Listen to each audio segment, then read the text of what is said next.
لیکن اس حادثے میں ایسا نہیں ہو سکا۔ پائلٹ نے بس اتنا ہی کہا اور اس کا رابطہ منقطع ہو گیا۔ ٹریفک کنٹرولر کے ہوش اڑ گئے۔ اس نے پائلٹ سے بار بار رابطہ کرنے کی کوشش کی۔ 4:17 پر کنٹرول روم کا اس بدقسمت جہاز کے پائلٹ سے آخری رابطہ ہوا اور اس کے کچھ ہی دیر بعد یہ جہاز 47 لوگوں کے ساتھ حویلیہ کے قریب اسلام آباد سے تقریباً 90 کلومیٹر دور گر کر تباہ ہو گیا۔ ایک عینی شاہد محمد ہارون کے مطابق یہ جہاز انتہائی نیچے کی طرف اڑ رہا تھا اور گرنے سے پہلے یہ تقریباً قلع بازیاں کھا رہا تھا اور یہ بالکل بے قابو ہو چکا تھا۔ جہاز نے پہاڑوں پر گرتے ہی آگ لگ گئی جو اس پہاڑ پر پھیل گئی۔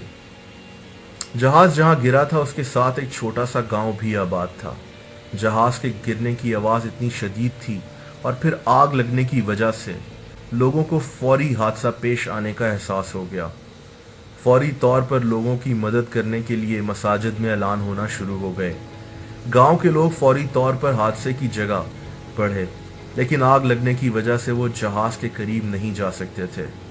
جہاز کا ملبہ 2 کلومیٹر دور تک پھیل چکا تھا۔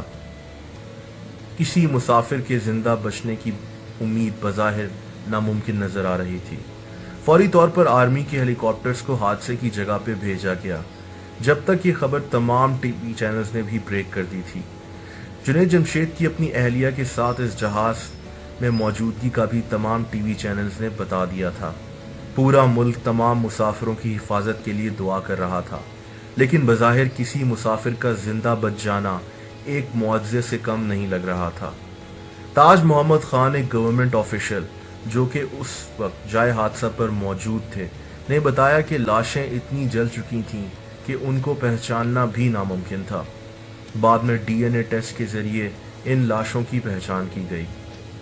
دوستو، اس جہاز کے 42 مسافروں میں 39 پاکستانی، ایک آسٹرین، ایک چائنیز اور ایک ساؤتھ کورین مسافر بھی شامل تھے۔ جہاز میں جنید جمشید اپنی اہلیہ کے ساتھ موجود تھے۔ ڈپٹی کمشنر چترال اسامہ احمد وڑائچ بھی اپنی اہلیہ اور اپنی نومولود بیٹی کے ساتھ اس بدقسمت جہاز میں سفر کر رہے تھے۔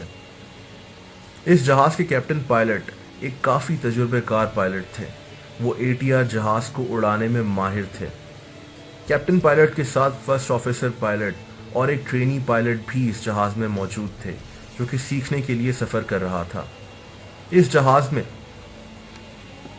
2 ایئر ہوسٹس بھی موجود تھیں۔ حادثے کے بعد سب کو جہاز کے بلیک باکس کے ملنے کا انتظار تھا۔ اس جہاز کا کوئی مسافر زندہ نہیں بچ سکا۔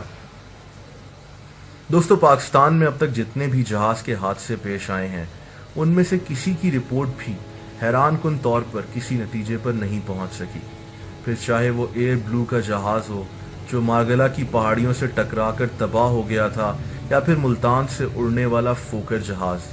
آج تک کسی کی بھی رپورٹ منظر عام پر تو آئی، لیکن اس کا کوئی نتیجہ نہیں نکل سکا اور یہ نہیں پتہ چل سکا کہ دراصل جہاز کے تباہ ہونے میں ذمہ دار کون تھا۔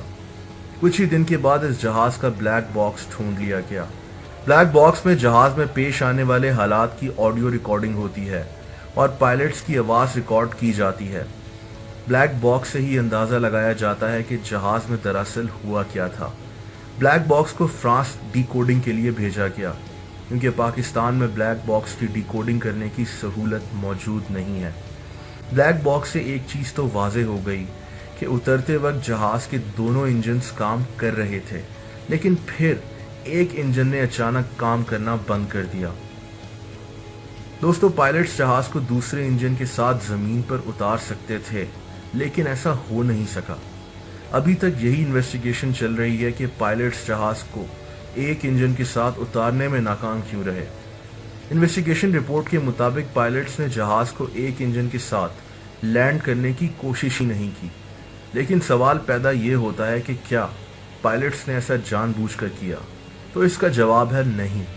ظاہر سی بات ہے کہ پائلٹس نے ایسا جان بوجھ کر بالکل نہیں کیا، بلکہ عینی شاہدین کے مطابق جہاز کے کریش ہونے سے پہلے جہاز الٹا ہو کر زمین کی طرف گر رہا تھا، جس کا صاف مطلب یہ ہے کہ جہاز پائلٹس کے کنٹرول سے نکل چکا تھا۔